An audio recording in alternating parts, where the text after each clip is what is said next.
from all over the country. So it's good to always meet and discuss matters environment. So to the Center for Governance, Justice and Environmental Action, CSO reps, human rights defenders who are here, representatives from government agencies, and I acknowledge we have a representative from the Kenya National Commission on Human Rights, and we have a representative from the Witness Protection Agency. We are very glad to have you here. And also we will be having a representative from UNEP, who is a co-sponsor to this particular meeting. So first of all, just to congratulate all of you, because this is the 6th year that the network is holding its annual workshop of LED defenders. And congratulations to the Center for Justice, for Governance, Justice and Environmental Action for holding together this particular network for the last 6 years.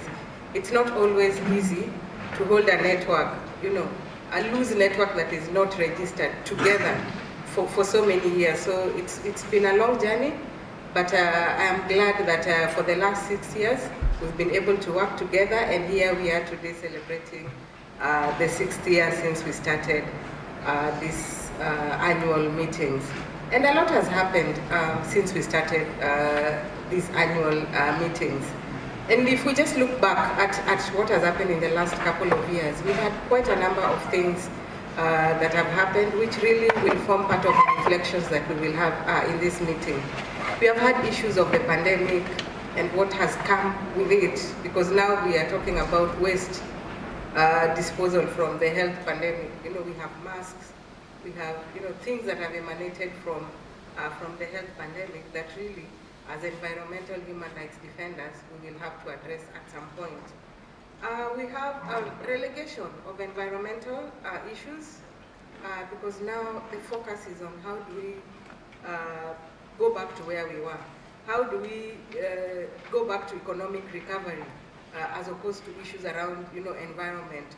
So the issues of economic recovery are being given priority sometimes over issues around protection of the environment.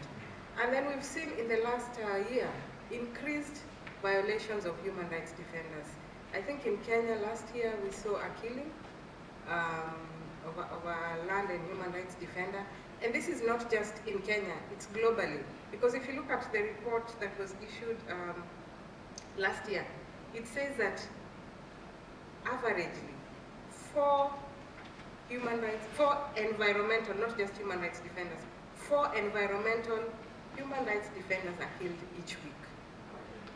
So you can imagine how increased violations of environmental human rights defenders has really impacted on the work that we are all doing in terms of the work around protection of the environment.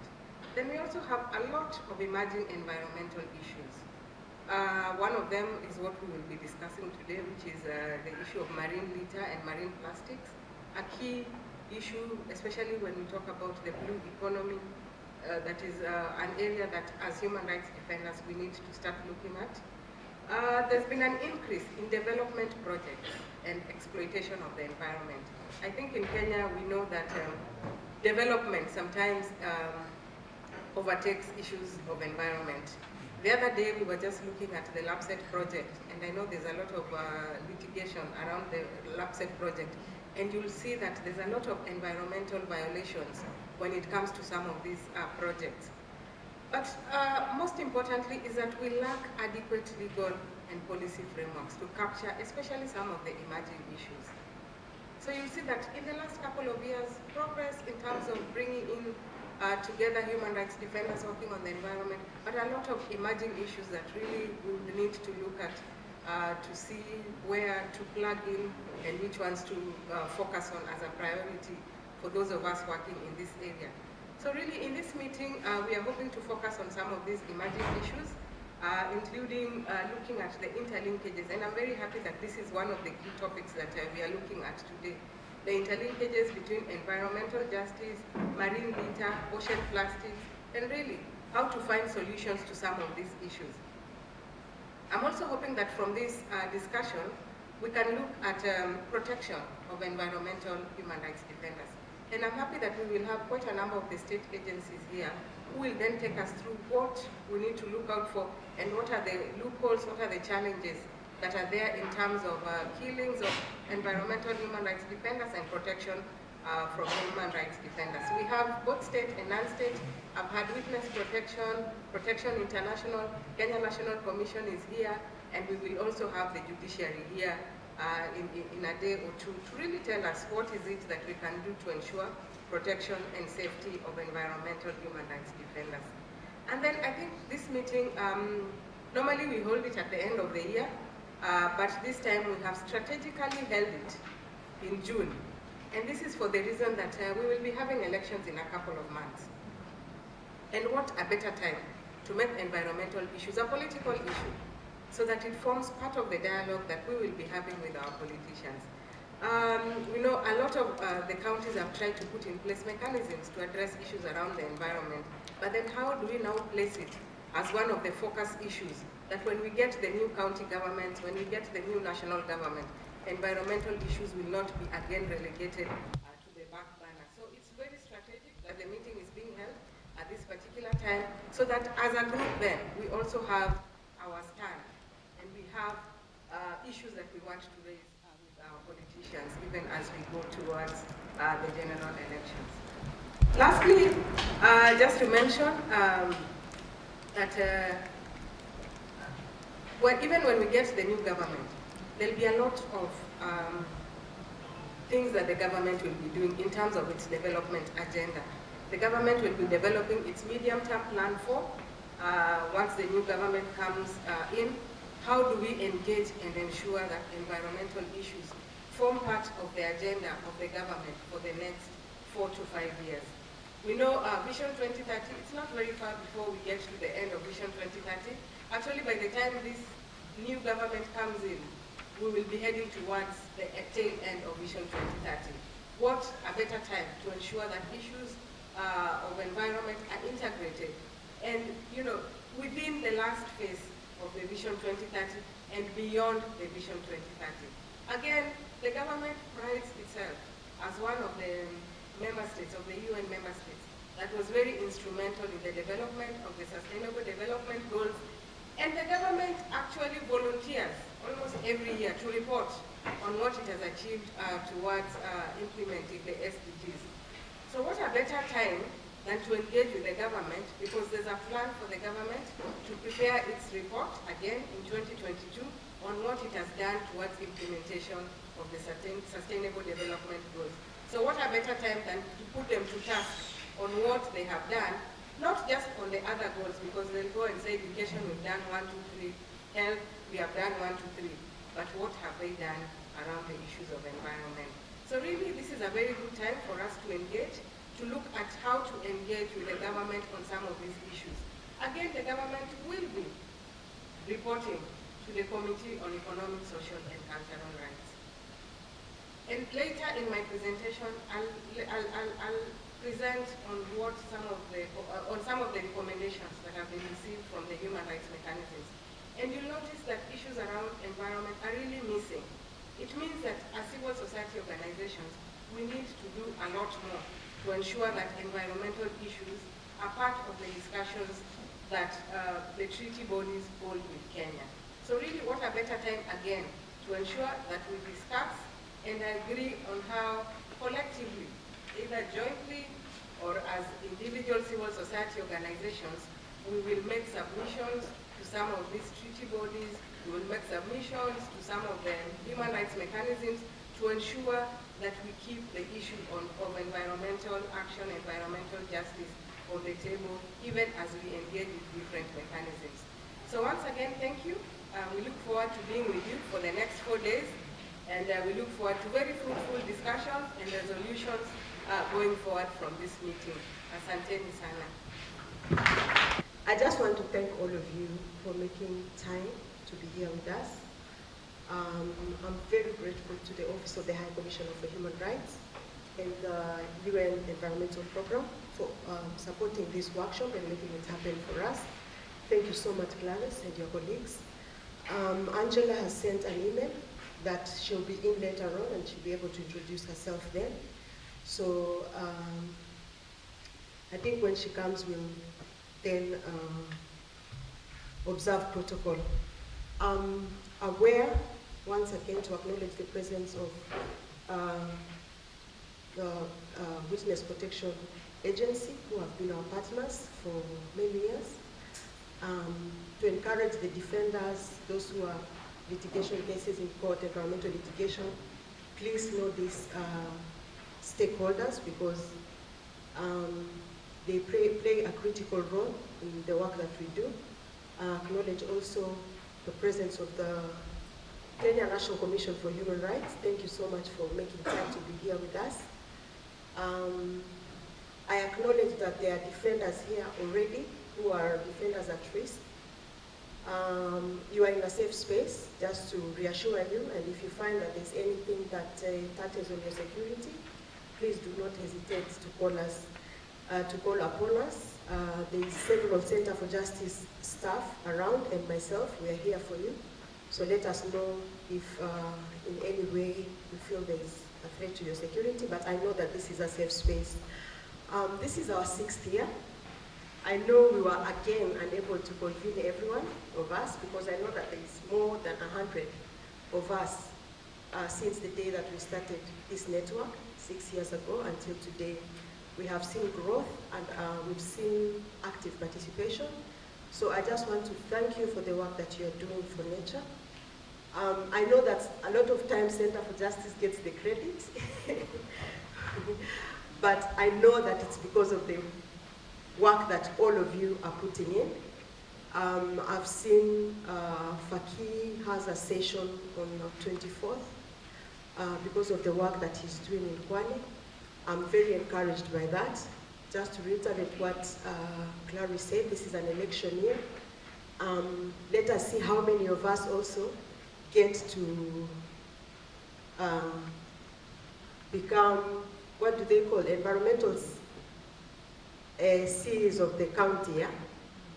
So it's an election year, let us not be dormant, because our agenda has to be carried on even through the political class. So let us not isolate ourselves, let us be active, but also let us be vigilant, because the issues that we touch on sometimes are critical and touch on our security. Center for Justice is present. We are still on the ground, even throughout the election period. In case of any security challenges, we are there to respond. So, usinyamaze, usinyamaze. This is an election year. Let us go in alive and come out alive. Thank you so much, na karibuni sana, mjisikie mko nyumbani. Asante sana.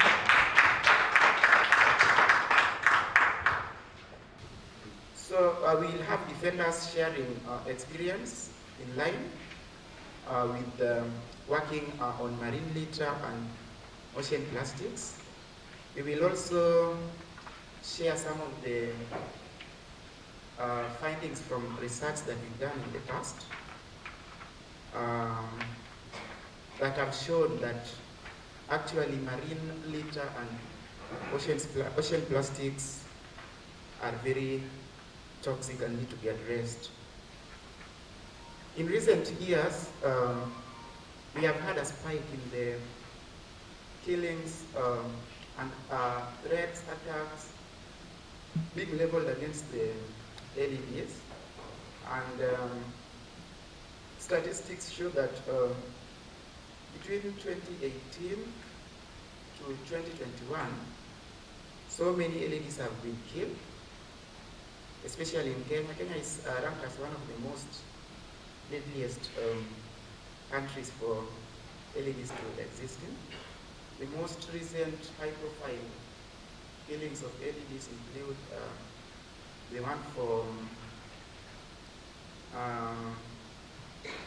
Miss Tutari that happened, I think, late last year, late or middle, and then we had the recent one, I think in January, Elizabeth Ikaru, and you will find that the targeting of especially women LEDs is on the rise, and there's no way to justify these senseless killings of these LEDs for defending our land and the environment.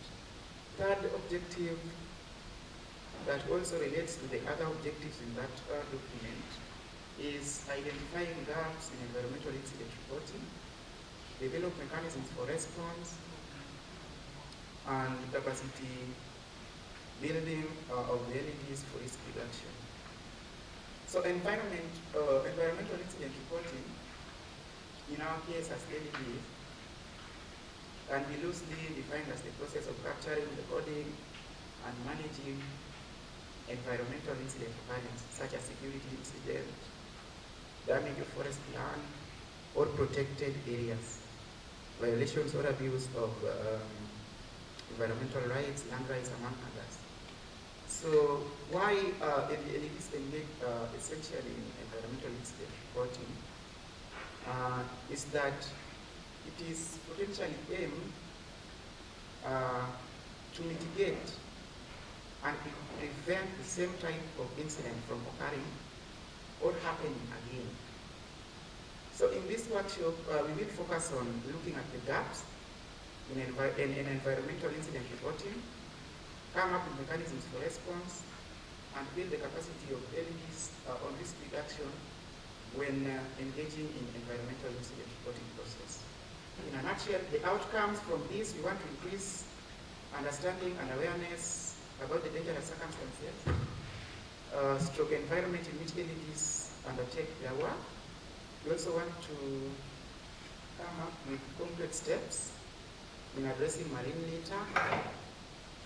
At the end of the workshop, we should have a documented statement of state actors and stakeholders, commitments to implement and increase action towards protecting and supporting land and environment defenders. We need also to have from the amplified discourse on the need to domesticate the international community's commitments to support and defend the work of LEDs as well as promote and protect their rights. Then we need to have a vision of meaningful networks among the participants, especially with the duty bearers, to help support and complement each other's work. Then finally, a workshop report with concrete action plans for the year. Yeah, so that is the workshop in a nutshell. And we hope that we have a 3-day workshop that is robust and engaging.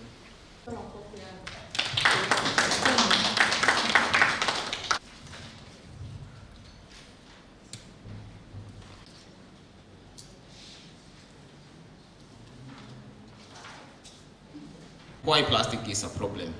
So plastics are a problem because of the toxic additives that are added to give plastic certain characteristics. For example, there's a chemical that is added to make plastics, for example, these computers and our phones, so that they don't burn up. There's a toxic chemical that is added in there. If we want to make plastics flexible, to be able to do this, for example, there's a chemical that is added. If you want your plastic to not be affected by sunlight, there's a toxic chemical that is added. So those toxic chemicals actually find their way into our bodies when we use plastics, for example. When we warm food in the microwave, when we put our food in plastics in the refrigerator, these toxins leak into our food and we consume. And there are so many impacts which we'll talk about later, but this is a problem with plastic as well. Reports that microplastics are being found in our blood. So for me, I think if they are being found in our blood, where is it coming from? It means within the ecosystem, there are fish we eat. The fish have consumed plastics, and then through the fish and also other items we eat, the microplastics find themselves in our body. So for me, I'll say that it is an ecosystem, even if you directly don't take the plastic or don't use the plastics, but if we keep on dumping it anyhowly, it will always find its way into our bodies. So for me, that's it. Plastic contributes to climate change. Just the fact that plastic is made from fossil fuel, and fossil fuel is a candidate for climate change.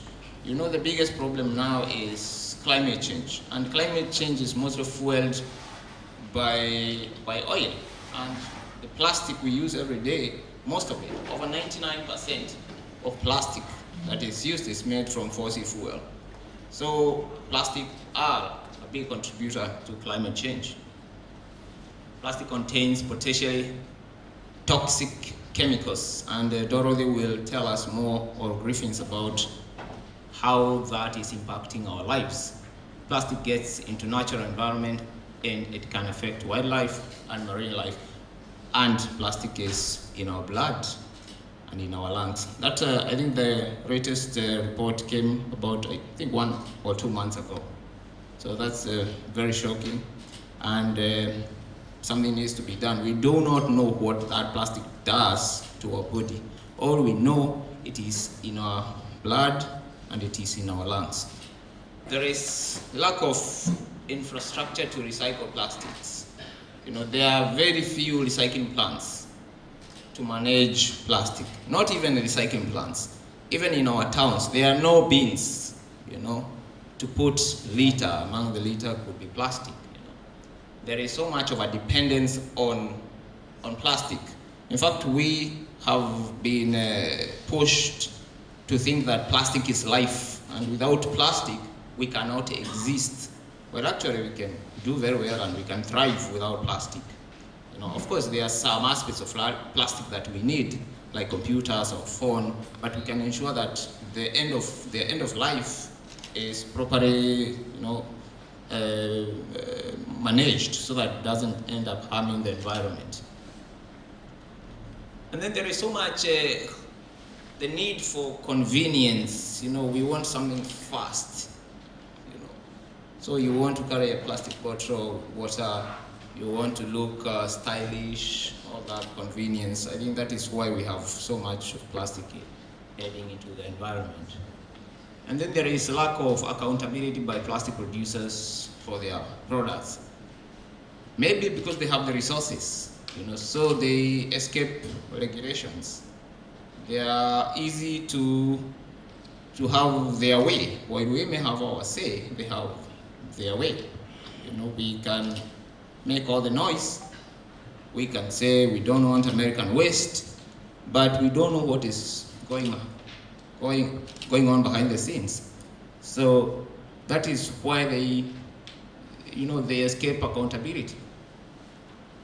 There is definitely an issue of solid waste management. Our governments have not invested in proper solid waste management. In some places, there is actually no solid waste management. You'll find, you know, sewage going into the ocean, you'll find plastic flowing with the sewage.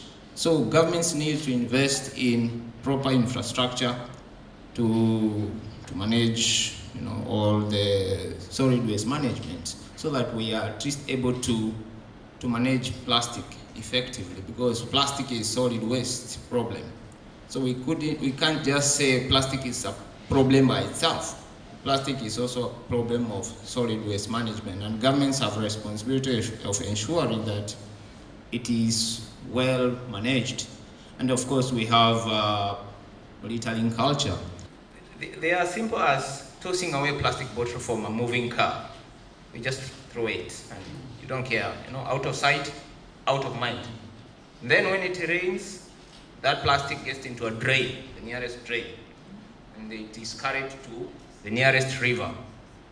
And then from the nearest river, it is carried to a lake, like this goes to Lake Nakuru, and if there's no lake, it is taken to an ocean like the one down here. These things cannot biodegrade. You know, they'll be swept by rain, and they will end up in a water body, and they'll be eaten up by fish or what have you, and ultimately they'll be consumed by us. So directly we'll be affected by such pellets. Plastic companies want you, consumers, to be blamed for pollution. They say it is the citizens who pollute. It is not those who produce that should be blamed. So they want you to be blamed for pollution. But they don't want to be put under the microscopes. They don't want to be asked the hard questions. But why are you designing badly? Why are you making more single-use plastics? All they are saying, these single-use plastics are helping the poor. But in actual sense, they are helping them, making more money and destroying the environment where these poor people live. So ultimately, it will be a bit more expensive to clean up these environments that are being polluted by plastics. So they are not helping the poor, but they are killing the poor. We want a plastic treaty that will lower the amount of new plastics being produced. Because if we continue producing new plastics at current rate, then we cannot recycle as much, and our environment will have more, and the oceans will have more plastics than fish by 2050. So essentially, we need to have less virgin plastics and more recycled plastics in new products. We want a treaty that will lead to better plastic designs, because I believe plastic is a design problem where they make products with so much impact to the environment. In actual sense, what they should be doing is going back to the drawing board and designing plastics with lower environmental impact, plastics that can biodegrade, or plastics that can be put back into circular economy. That means they can be recycled, or plastics that can be used for a long time. You know, plastics that are a bit more sustainable because they are like a high HDPE and less of the lower quality ones. We want a treaty that will address the issue of chemical additives.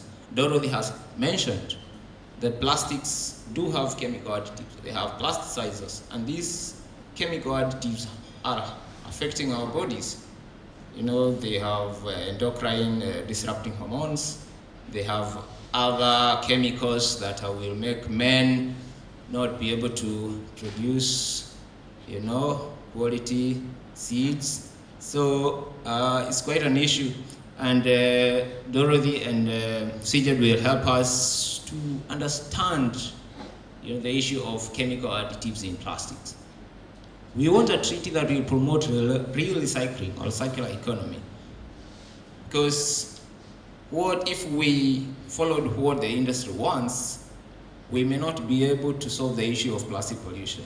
So we hope the treaty will help us compel plastic industries to ensure there is more recycling. And I hope, you know, plastic industries, beside producing plastic, they will be mandated by law to have, you know, for every plant they put up, to have a plant to recycle their plastics. So if you're producing 1,000 tons of plastics, you should have capacity to recycle 1,000 tons of plastics. Not just saying, you consumers, please recycle. How do you recycle?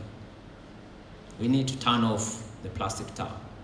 In doing waste management, one other challenge that we face is that, especially in Mombasa, most waste management are being serviced in very urban setups, yeah? But our local communities who surround the forest, the community-based areas, nobody serves them. Hata kwenye mmetoka mkiangalia, huduma bora iko wapi, si ndio? So we designed a solution that targets mostly the community-based sector. And it is the record that you see there, the resource collection. So there we work closely with garbage collectors and waste pickers to just change their mindset and look at waste as a resource. So instead of garbage collectors, we call them resource collectors. Once they realize that whatever they have is a resource, they just need to know what is resource in that waste, whatever they call waste.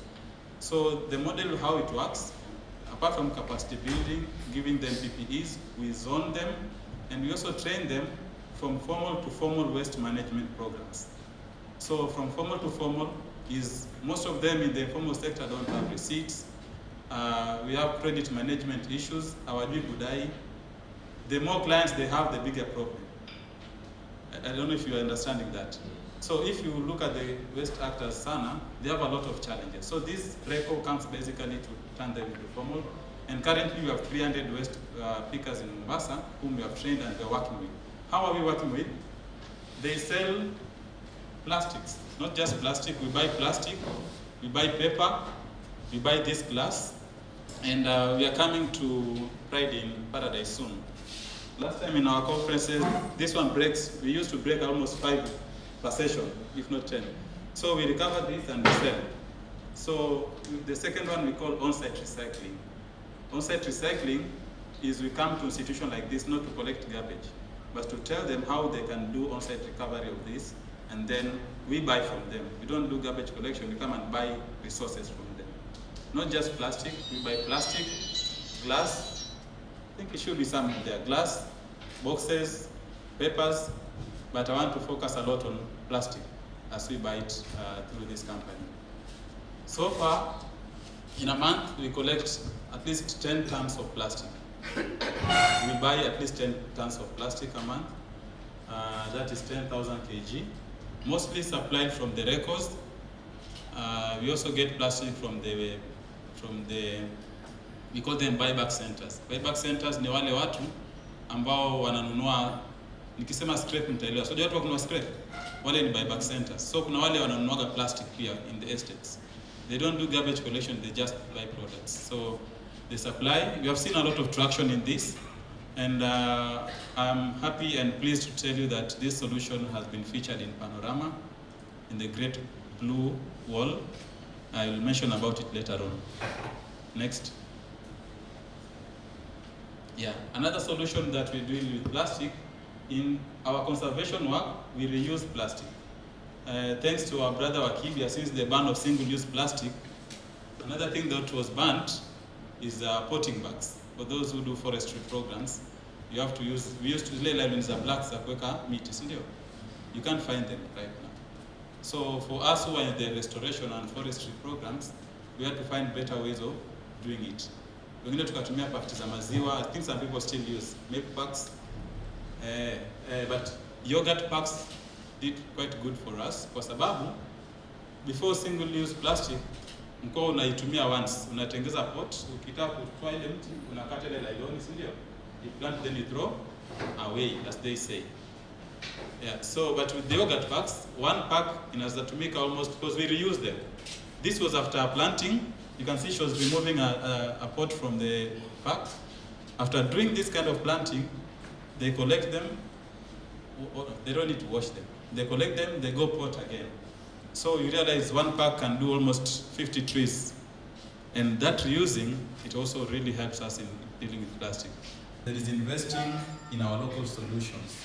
Investing in our local solutions will help us to, because we respond to our local problems in our local way. So I see it not just from the government, even the private sector. And some of these solutions, you know, there are many startups that don't see the light of day after 1 year or 2, 3 years. Yeah, some because there are no lot of financing that is targeting the innovations and solutions that are coming from our local context, both from the government and private sector. I think investment is very key, because this is about putting policies. There are many, even in our counties, we have so many policies that have been developed thanks to the international treaties, but what next after putting up policies?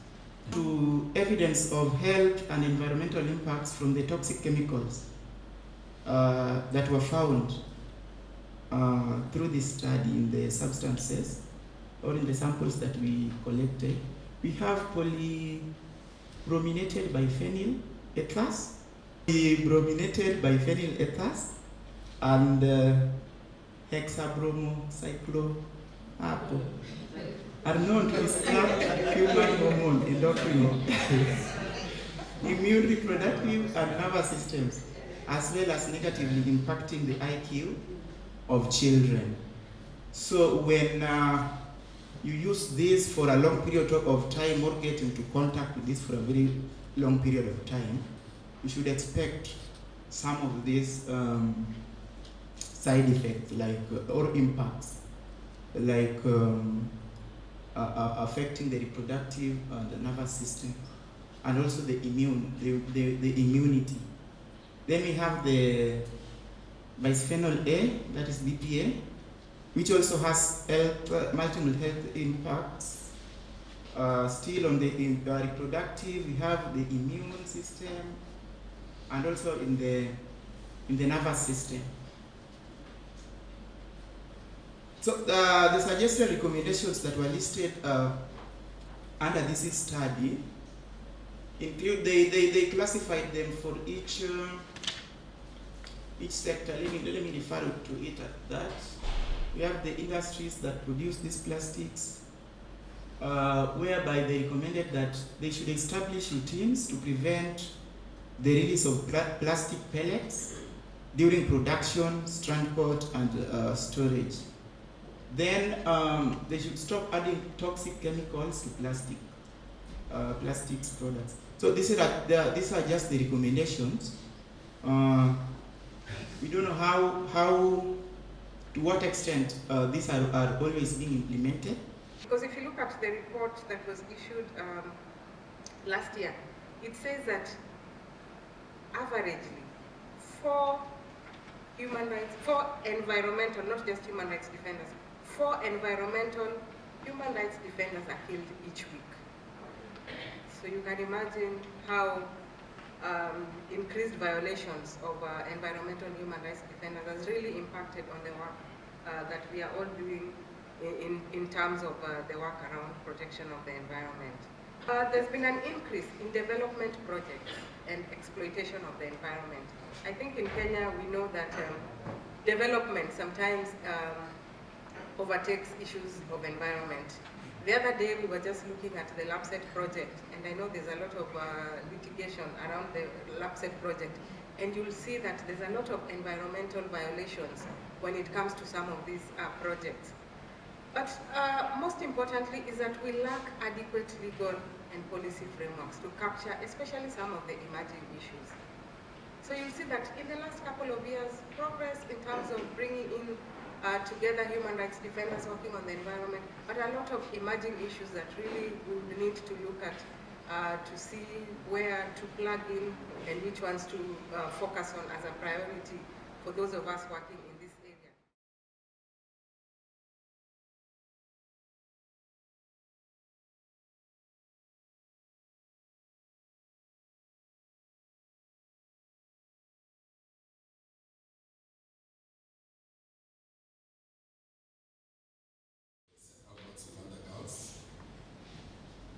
I took her to another physician soon. After examining her, she detected that her endocrine system was damaged. So she advised me the girl should not use plastic containers. So she's a living example of the effects of plastic. And it's a very serious case. She's ever on drugs. She takes about 15 tablets every day because of that effect. So when James was presenting that clip yesterday, it really touched me. Because initially, when the doctor told me let her not use plastic things, I didn't see the seriousness in it. But after managing, I think she started recovering. But when she goes back to school again, the problem starts. So I think in school, maybe the water they use, maybe they are stored in containers. So it really affects her. And I really spend a lot of money on her. There's one test when after every 6 weeks she has to go for a test, which I pay 18,000 every 6 weeks. So it's a serious thing. Let us try and not use plastic. Constitution, Article 29, Article 48, Article 50, Sub-Article 8, and Article 50, Sub-Article 9 anchors our legislative framework. The right to access to justice, the right to protection of witnesses of vulnerable persons, enactment of legislation where we now have the Witness Protection Act, the right to freedom and security of every person against violence or torture, whether physical or psychological. So our mandate, we do offer psychosocial support. We have experts who are employed to do that. And that psychosocial support is extended even during testimony. So that's our legislative framework, Witness Protection Act, Chapter 79, Rules of Kenya, and the rules and regulations. Then we have our standard operating procedures, those are our internal mechanisms and our internal policies. We realized, and somebody said, I will say what happened, provided you protect me. Some of these mega corruption issues that we always have. Somebody said, I was there, I will say what happened, provided you give me protection. And then that's when people realized, well, we had some law about it. Some effort was done, was left half-baked, and the new constitution came. It reinforced the fact that we really need to have witness protection up and running and functioning. So after that, we've had amendments, quite a number of them, to the Act. These ones have been occasioned by our experiences as we implemented the legislative framework. Sometimes we advise people.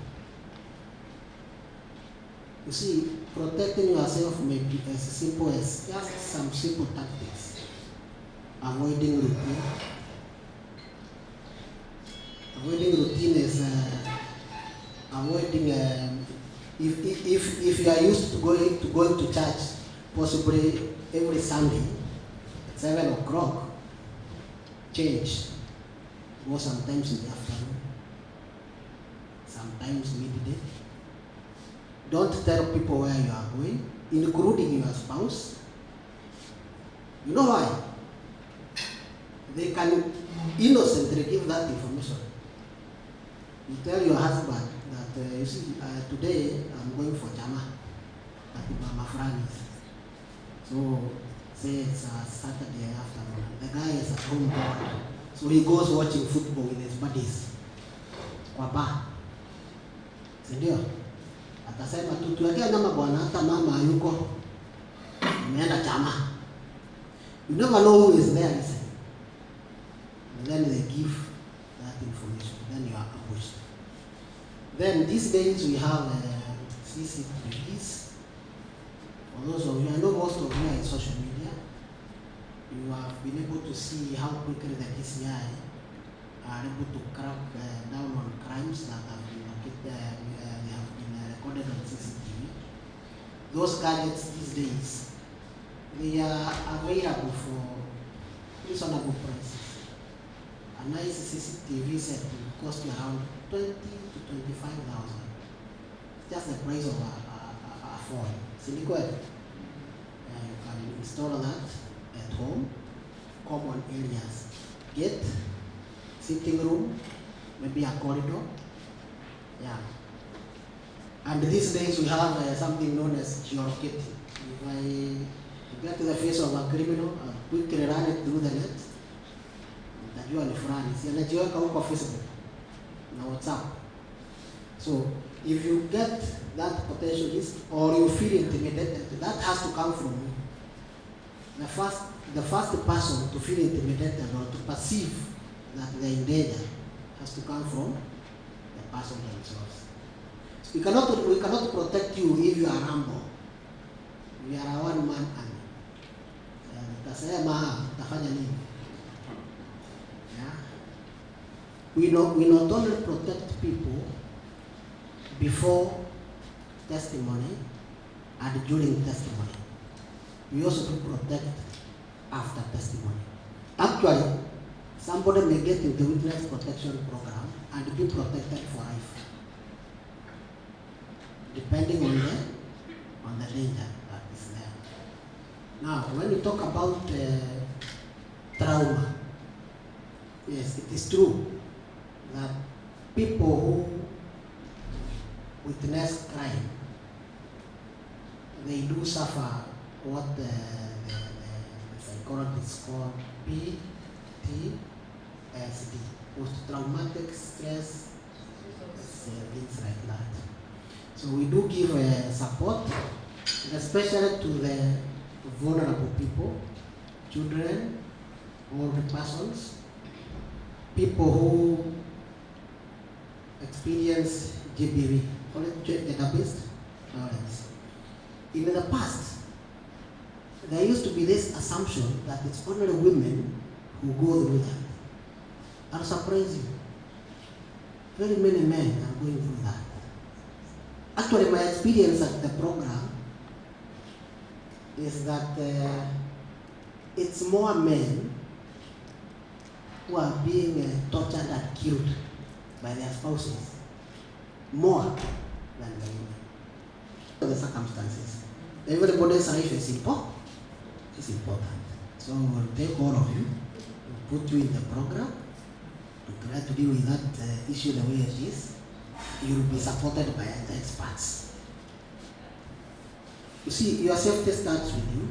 If you feel you're not safe, you can apply for witness protection. We have a form that you can fill. It's available online on our website. Just go to Google and type Witness Protection Agency Kenya. You will have an interactive interface there, and you'll find our form there. Fill it and send it to our offices. We are at Mombasa, we are at Kisumu, and at Kisumu we are at the Huduma Center, and you can scan and email through the address provided. Then a request may be made to the director by, apart from the witness, or you can even write a letter, law enforcement agency, public prosecutors, legal representative, or any other person who is an intermediary. So applying is easy. You can even call. We have a toll-free number. You can make a call. A person may be included into EPP only if the director so decides.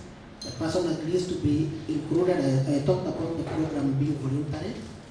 And then again, we have to agree. When you come into the program, we sign an MOU. If you violate the terms of the MOU, tunakuruka kipetro. Okay? Sorry? Yeah, you have to agree on how we are going to be relating. You have an MOU. I talked about all this. Sometimes it's mostly, how can I say, it's topical. Like right now, something that's very topical is elections. So, of course, since the year began, this is something we've been doing. We rolled out our election strategy. We have trained monitors. We have monitors on the ground. We develop reports, and from that also issue advisories to various stakeholders engaging in the electoral process on how they're conducting themselves in terms of what we call the human rights-based approach. But we also investigate through the complaints that we receive in office. We're a public office, so people are able to walk in, register their complaints, and if it falls within our admissibility criteria, we're able to then undertake investigations of fact-finding. Sometimes I'm hesitant to use the word investigations, basically because investigation is a very specialized skill, and I think it is also a very specific mandate under the National Police Service Act, so I prefer to use the word fact-finding. But within our act, it does say that we monitor and investigate violations of human rights within Kenya. So also that already shows you that our mandate is limited within the Republic. We also have additional mandates under the Person Deprived of Liberty Act. And within this, somebody is able to submit confidential complaint to us, and we're able to follow up and investigate it. We also have a working relationship with the Kenya Prison Services, whereby we're able to visit any prison facility and announce and undertake monitoring of the facilities to ensure that they're complying with human rights and not abusing the inmates. Further, under the Counter-Trafficking in Persons Act, we sit in the advisory committee, and this is just to support in terms of formulation of comprehensive programs to prevent and suppress trafficking in persons. This has migration, and migration governance is now a big issue. And trafficking in persons is something that globally all countries are trying to work towards to ensure that people are not put into servitude and slavery. For us, as long as there is a complaint can demonstrate that there is a violation of human rights and the fundamental freedoms under Chapter 4 of the Constitution, of course the exception being if it's related to the discrimination and administration, this is something KNCHR would admit. Even if it's complaints against state organs, private corporations, individuals, can also be admitted. As I said, the criteria is you need to disclose that there's a human rights violation, and then the reference point is normally Chapter 4 of the Constitution. But if it discloses as a violation that they have experienced within the country, this is something that we can take up. So if a matter is pending before a court of law, or it has been decided upon merit by a court or a competent tribunal, upon our analysis, if we see it went through the processes and it was validly on merit decided, we will not be able to. And if it's before the court, of course, we cannot interfere with this because that's also another independent agency. We'll let it take its course. There are some issues, of course, the ones that have grievous human rights violations. You can find that we come on board to probably watch brief or participate as amicus, but normally, most of the time, if it's before the court, we would not be able to admit it. If it is a dispute between two governments, that is also beyond our scope. So that is what we would refer to as diplomatic affairs. So we would not be able to engage into conflict between Republic of Kenya and Republic of X. Issues relating to exercising the prerogative of mercy, that is also beyond us, that is a discretion that has been given to the presidency. Anything relating to equality and freedom from discrimination, that is the mandate of the National Gender Equality Commission. And if a matter still has an opportunity to be escalated in terms of going through an appeal or another legal remedy, we will advise appropriately on that option. A lot of threats arise from the work that you do. Yeah, there have been the shootings, the killings, the disappearances. So you enjoy these rights, and the most important being the right to life, yeah, the right to a safe environment, freedom of expression, access to information is very, very key in the work you do. But as we say, because there's that risk that is assigned to the kind of duties you do, then it's good to spread the risk. And how do you do this? By enjoying your right to association, the right to assembly, even picketing and petitioning, and ensuring access to justice. And we also have bodies such as the Defenders Coalition, amongst other NGOs that also help in providing a safe space for HRDs. And we've also heard from our friends WPA. When they were presenting, I was just thinking to myself that now they have opened themselves up. I hope they'll be receptive to applications from HRDs. When it comes to land matters, if the value of the land is more than 20 million and more, you commence your case in this court, the Environment and Land Court. We call it pecuniary jurisdiction. So you look at the value of the land, and then you, if you know the approximate value of the land, either by your evaluation or from a sale agreement or from the general knowledge about the market, then you file that particular dispute in the Environment and Land Court.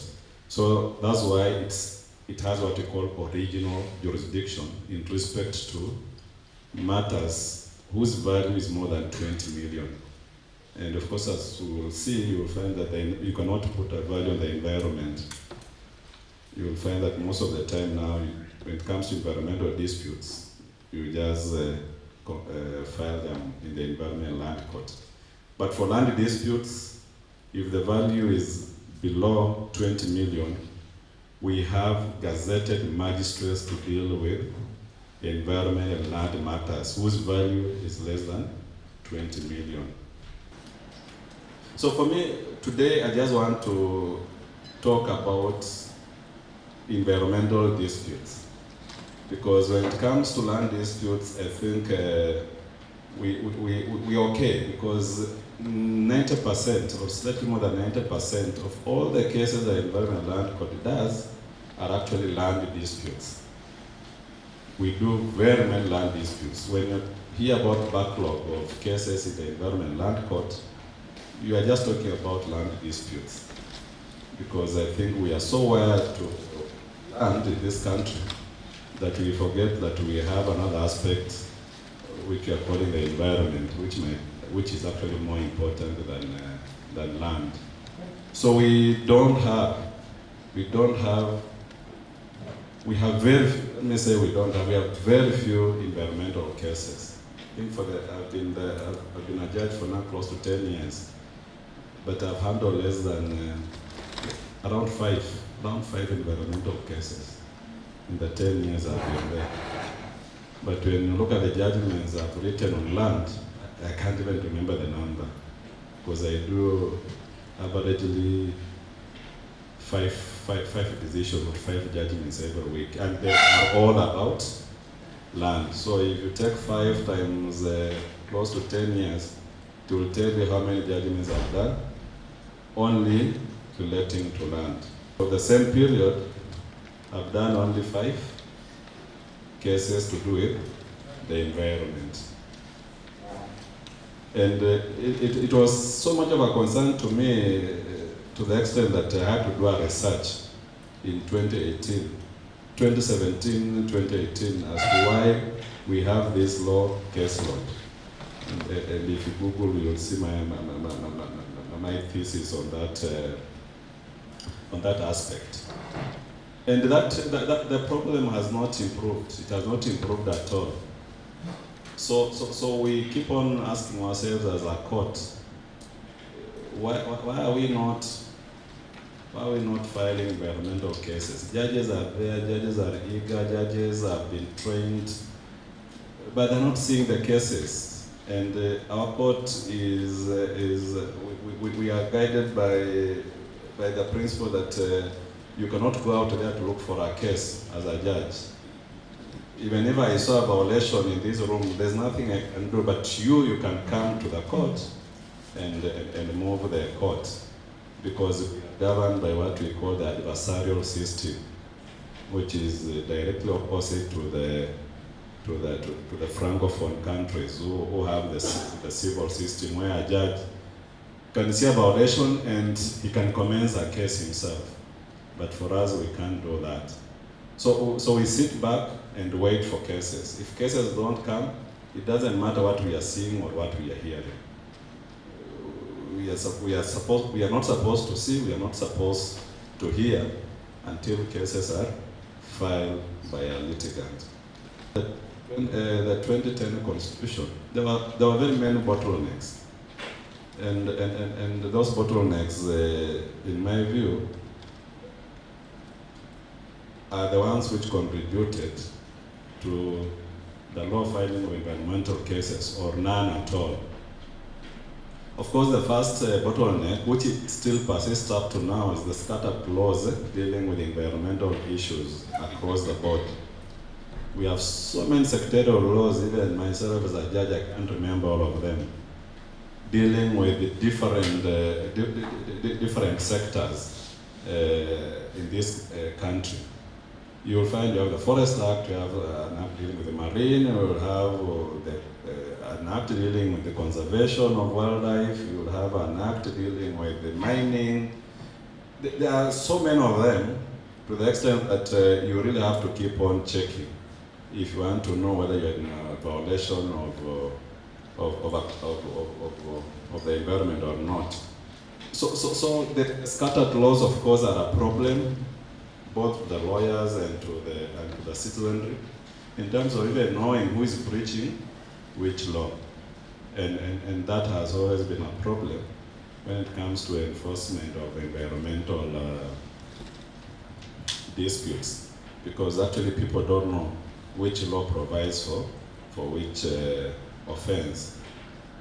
Then pre-2010, enforcement of environmental disputes was strictly a private affair, so that you were not allowed under the pre-2010 constitution and even the laws to start litigating on behalf of the public or on behalf of other people.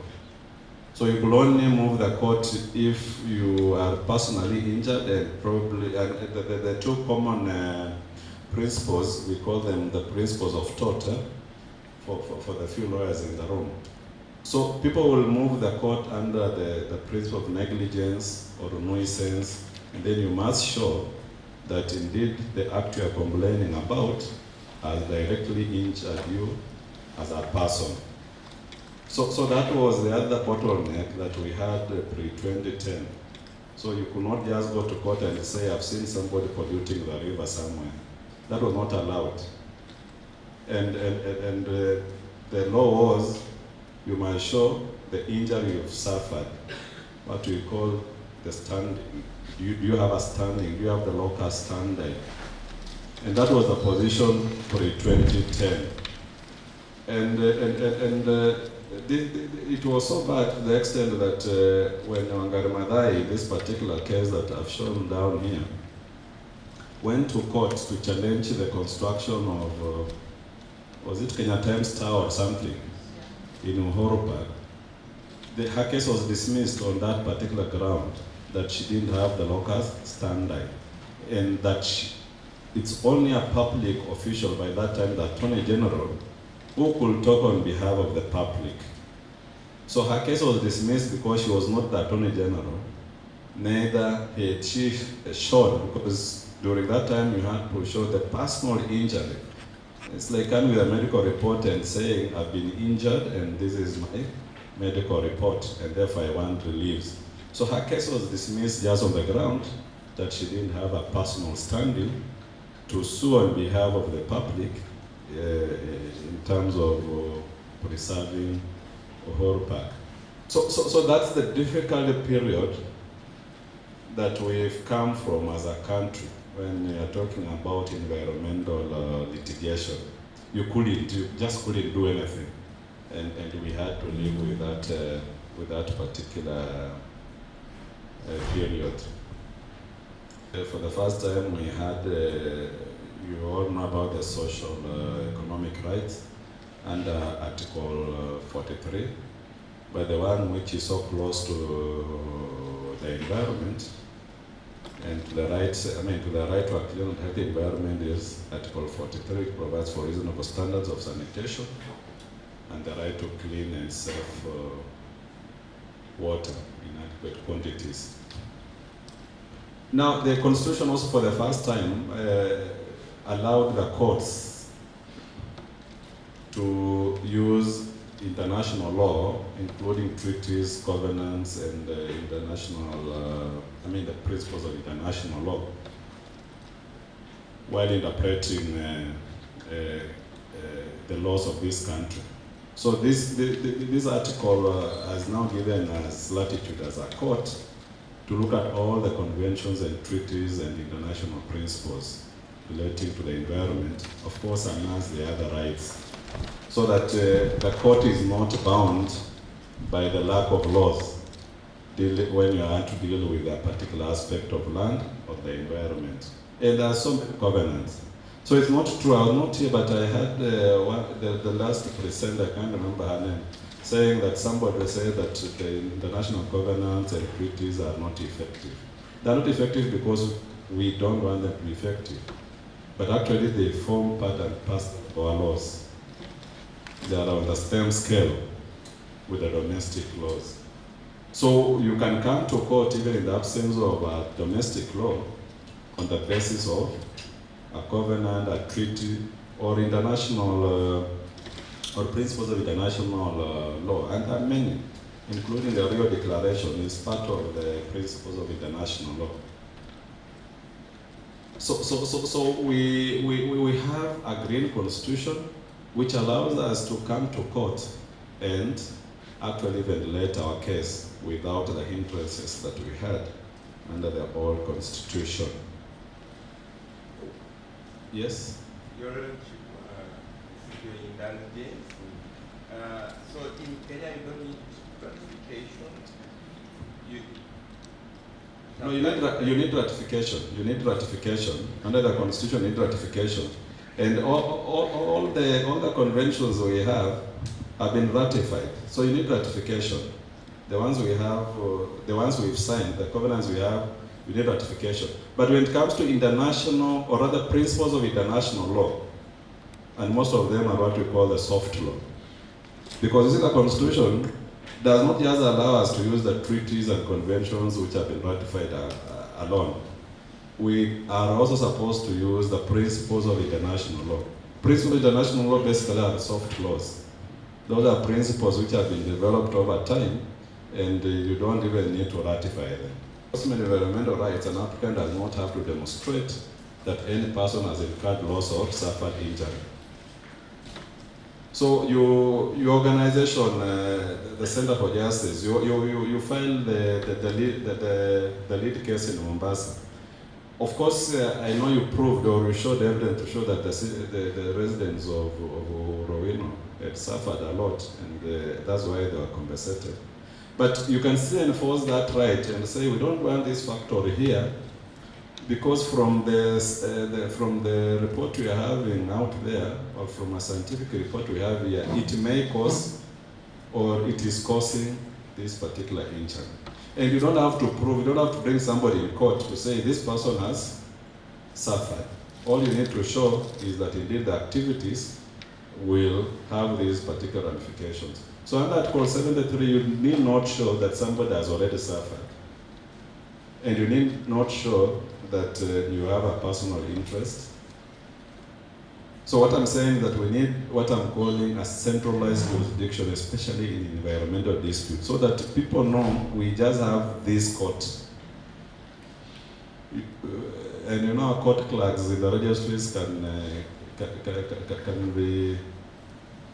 they can be very difficult sometimes, to the extent of you feel you're frustrated. Because you go there with your documents and maybe you're a lay person, or even if you're an advocate, then they tell you, no, this is not the right court for you to file your papers. Try another court.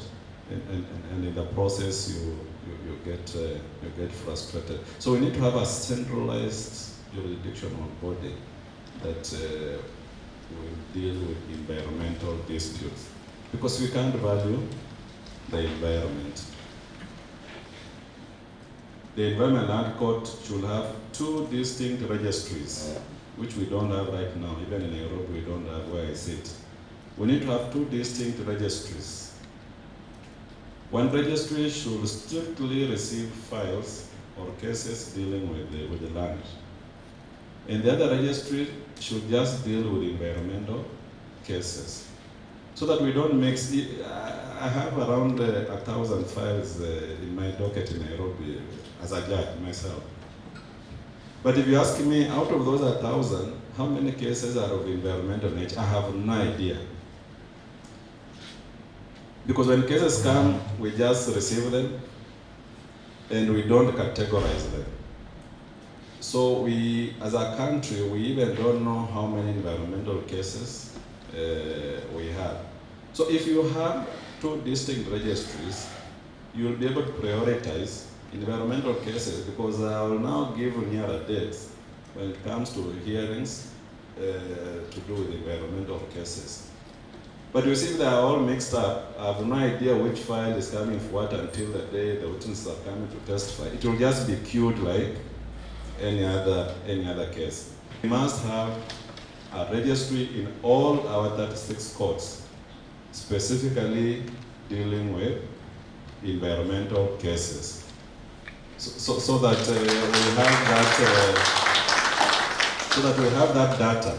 We have that data, and the judges will be able to prioritize those cases and deal with those issues as quickly as possible. So some of these things happen for a reason, and I'm hoping that the CJA will buy into my idea so that we prioritize these environmental cases. Then we should also do away with filing fees. You see, when you are filing an environmental dispute, it's not your dispute.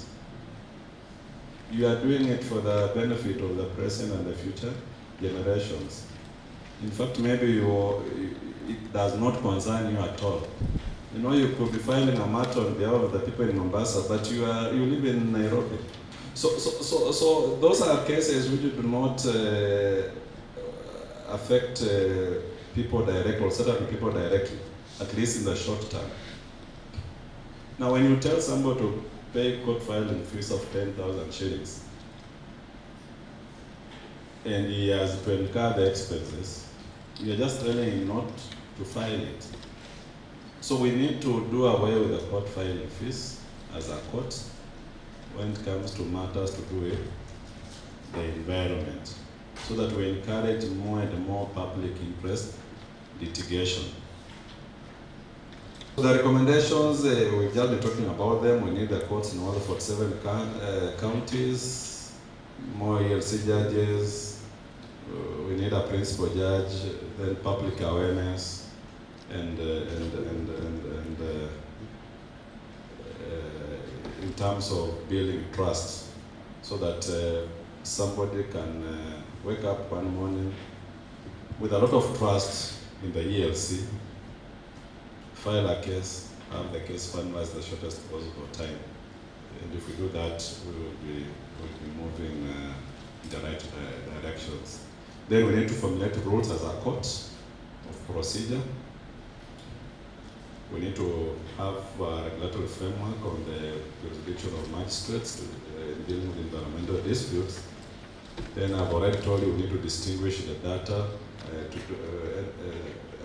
We need to have data for both land and environmental matters, and of course waive the court filing fees. So thank you very much for listening.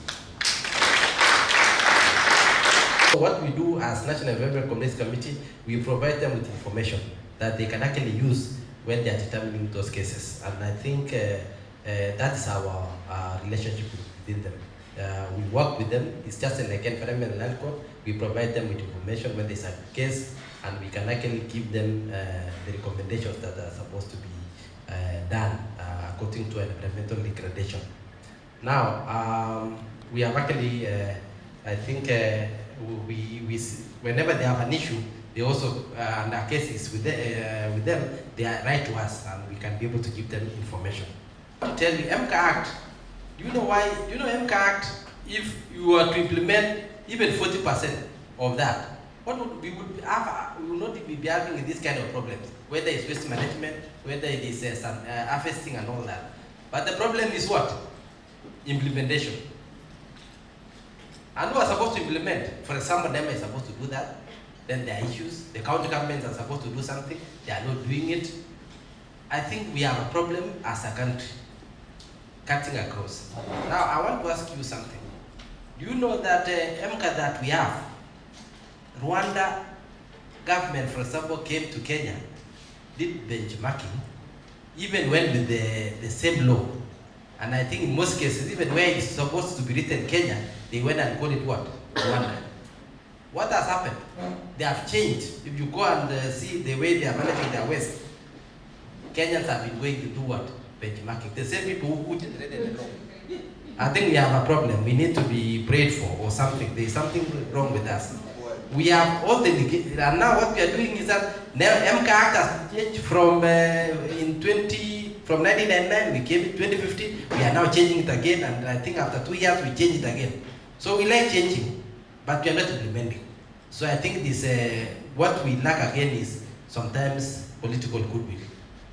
Something is supposed to be done, but then it reaches some point. We were discussing with my friend here an issue where, for example, an officer was investigating something, and then he got a call from a house, from somewhere else.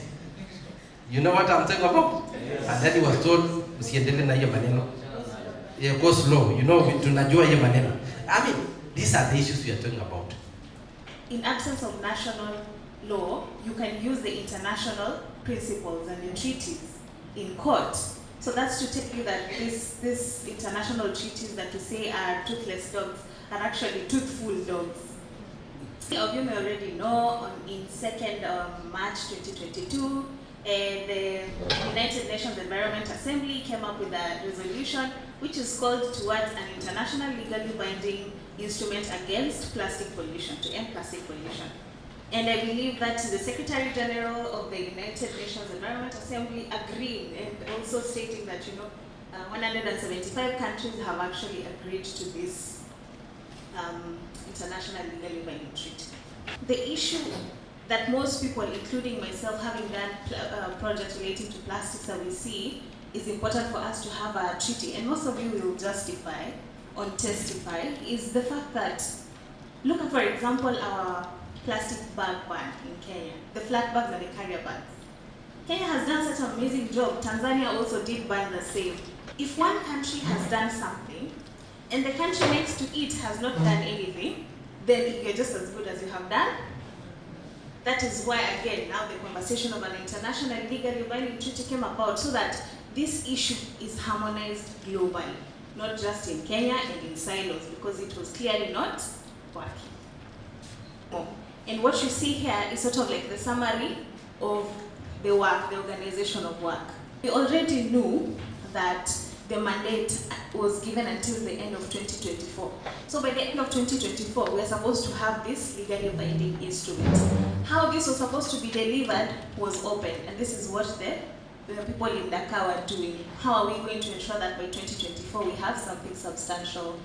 So they agreed that in November this year, there will be the first INC, which will happen in Uruguay, and stakeholders will exchange information. That is what I was saying earlier, the multi-stakeholder forum. And then at the beginning of next year, there will be a second one. End of next year, there will be a third one. Beginning of next year, because 2 years will have elapsed, we'll have UNEA 6. In this UNEA 6, they'll have to give a report on what has happened in these first INCs, and if the United Nations can give any input and support. And how they can partner with the land and environment defenders, also in their work. Start by looking at the legal framework. Mostly the laws that protect you as defenders, land and environment defenders. It's both the constitution legislation as well as international law, and responses by criminal justice system to the work of LEDs is generally break it down in different subgroups. The laws that are very critical are freedom of expression. What you say, most of you go to the media, social media, any form of media, there are things you speak about, challenges you're facing on land issue, community land issues, environmental challenges, pollution, and you could be targeted. So how are you protected under the freedom of expression, Article 36? Then we have land rights.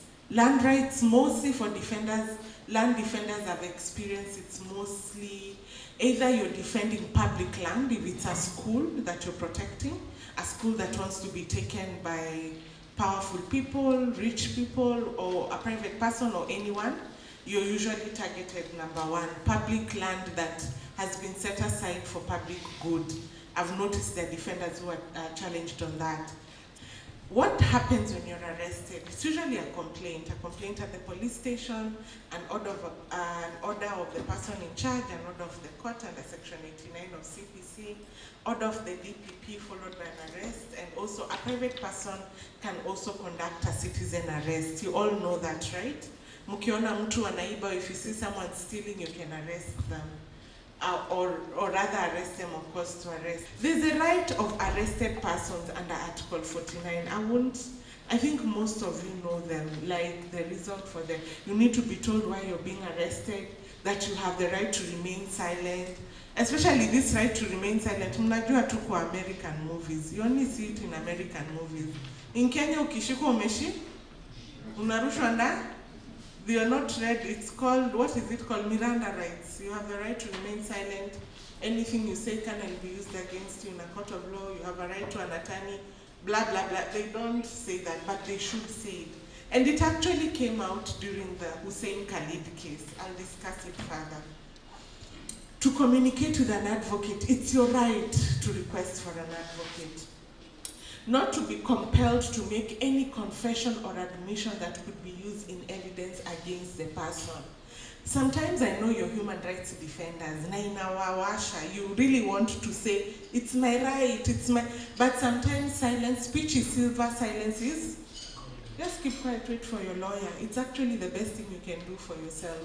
They keep questioning you, just tell them you're waiting for your lawyer, invoke that right. So I will move on. You see, taking part in a riot, offensive conduct of breach of peace, yes, breach of peace. And we were saying breach of peace is so, you know how police in Kenya are. You just pass and they look at you, you've breached their peace. Like, you know what I mean? Like, you irritate them, you've breached my peace. So it's such a, like, it's an offense that was so colonial. The historical background of some of these offenses were removed. Then there's bail. I've talked about bail. There's bail pending your trial, bail pending appeal, and anticipatory bail. And it depends. Getting denial of bail can be determined on either of these issues, the seriousness of the offenses sometimes, and that goes to some of the explanation I'll give you later. A lot of LEDs, your charges are trumped up. You go there, you thought you're being charged with stealing a chicken. The next thing is terrorism charges against you. And that has happened to some of the defenders we represent. And here, for petty offenses, it's an automatic right of bail. Those charged with offenses, which are referred to as petty offenses, yes, either fine or imprisonment of less than 6 months, automatic right of bail. And then there are different pleas. I don't want to go into the nitty-gritty, but you can plead guilty. Why is it for other crimes you're able to charge people, but in crimes that are related where the state machinery involved, you will not find, like they now throw it to an inquest. What are we inquesting? That's my question. And for this, it reminds me of the case of Robert Kirotich. Someone asked a question about the role of Kenya National Commission on Human Rights. I will stand here and I will say Kenya National really helped. They really helped. In this inquest, they're appearing, we call them, they're appearing as observers and they're allowed by the court to appear in this case. Number two, when Robert Kirotich was killed, the community tried to get a hold of IMLU, Independent Medical Legal Unit, which usually sends doctors for the postmortems. They didn't arrive on time. Do you know who stood for the family? Kenya National Commission on Human Rights. They were there for the postmortem. When the EU withdrew money from Embo Boot Forest because of the killing and injury of the killing of Robert Kirotich and the injury of his colleague, I think his name is David or Daniel, who was the European Union actually funded Kenya National as an independent body to lead that mission to see what was happening on the ground in Embo Boot. So in the different regions you are in, what are the partnerships you've made with Kenya National Commission on Human Rights for them to assist you? And I can tell you, I call on them, I beg them, I plead with them, and they come. They come to the assistance. Because when they come to court, there's a specific level of respect as an independent commission they are given. And like us, utambua to you're here, unatetea the activists, so you're blowing things out of proportion. But the moment an independent government agency like Kenya National stands up with you, it really says a lot. So try use their mechanisms regionally. Try see the area you're in, what is the closest office, build a rapport with them so that when time reaches for you to be assisted, you can be assisted. Now what usually happens is also the normal defamation. It's not criminalization, but it's something that happens to a lot of defenders. Especially those who use social media. We represent a lot of the Robert allies, Boniface Mwangi on freedom of expression and defamation, because they say a lot on social media. And luckily with time, their capacity has been built in how to frame your accusations so that it does not look defamatory in nature. And then opportunities for assistance of LEDs, formation of working groups for defense and environment and land defenders that is currently here. This can be a working group for defenders where you have like a voice. For example, the police reforms, we have the police reforms working group, and where there are police extrajudicial killings or challenges, they have a sitting with Matiang'i, they can meet with him. It's a group of NGOs who deal in the police sector, they can meet with him, share their grievances and how those can be dealt with. So maybe it can be a way in which environmental and land defenders can use it as an advocacy platform to go before maybe the Ministry of Environment, Wildlife and Conservation, Water, to share some of the challenges we're having with different agencies. Then training of lawyers worldwide. This is something that we're currently doing or want to do in partnership with CJEA, where we train lawyers, and hopefully we can have some of your stories shared with these lawyers so they know. Because most lawyers are criminal defense lawyers. They don't understand the nitty-gritty of, there's one community I was representing, there were stay orders in the forest they were living in the National Reserve they were living in, meaning they were still allowed to enter in. So those stay orders meant nothing can be raised against them by the government. And so KFS started bringing charges. They would capture the community members, and those who refused to pay bribes or be extorted would then be charged with these offenses. And so I started working with a lot of those criminal lawyers and giving them the stay orders, and some magistrates actually understood the cases and stayed the issues pending hearing and determination of what would be determined by the higher court, that is the Environment and the Land Court. So that really helped in defending most of them. Next is just being creative. If you have a very good criminal defense lawyers, use them, because most of these charges can be dropped. At least a lot of the charges in Elmans, Brown, Nanyuki, most of them were dropped just by going through the criminal process, and most of the agencies will not come to defend the suits. Coordinated funding. I'll share some examples of organizations that offer funding for legal representation for those of you who have been arrested or the communities you work with. Tracking of developments in law. I think this would be more for lawyers in the sense of how do we track the laws that criminalize environmental and land defenders, like Jacqueline Okuta. You see, we knew generally for defenders, they face challenges in relation to criminal defamation. And so as others are being arrested, there's a group that is challenging the constitutionality of criminal defamation. And so that as a criminalization angle drops. But in other countries, it's still being used.